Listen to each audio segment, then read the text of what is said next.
Well, it's not just museums which are enabling the public to celebrate their fascination with the Tudor period. Over the last few years, a spate of books, films, TV programmes have all drawn huge audiences. So is it just the mix of lust, palace politics and violence, or is it telling us anything about ourselves? With me now, the historian, Dr. Susanna Lipscomb from the New College of the Humanities. Why do we like this so much? Is it just that that's what school focuses on, or is there more to it? I'm sure that's part of it. I think that we're indoctrinated at a young age. We're 7 or 8, and it's stories of daring do and, you know, knights and princesses and all of that. The Tudors fulfills that sort of role. So I think that then, you know, people are fascinated by it later in life. But I think it's also that it was just a very important time.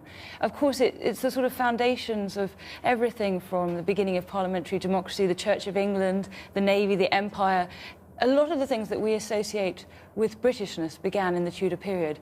And of course, as you alluded, it's all about the lust and the soap opera. Well, lots of dramatic things going on, and lots of things that children can get into at a very young age, and they do in most English schools, certainly. You know, for anyone over the age of 25, this is all sort of Blue Peter, children's television, school. It's in there right from the beginning. And it's such an engaging story for them. It's the sort of tabloid king, the much-married Henry VIII, through to the Virgin Queen, you know, the unmarried Elizabeth I. And it's these great characters. It's people that we, for the first time, feel that we can empathise with in history. And I think that's partly because you can actually see the Tudors. I mean, the National Portrait Gallery's first portrait is from 1505. It's, you know, we're a visual age, and so I think we like to see their faces. But does it give us a very limited view of that period, just focusing on the kings and queens?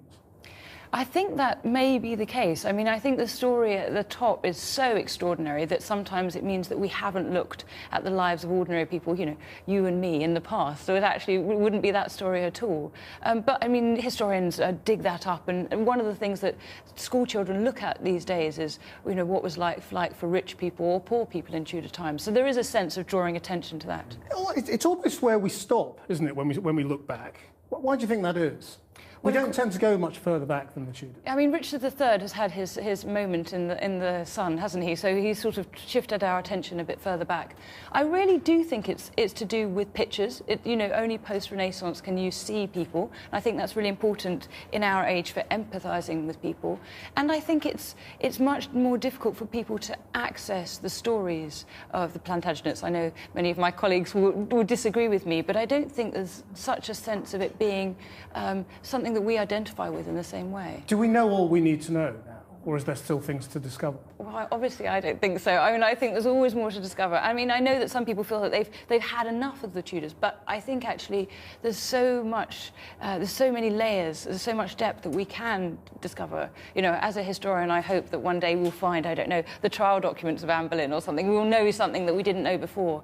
And I think that the more you know about something, the more intriguing it is to go further in and get deeper. Thank you very much indeed for coming in.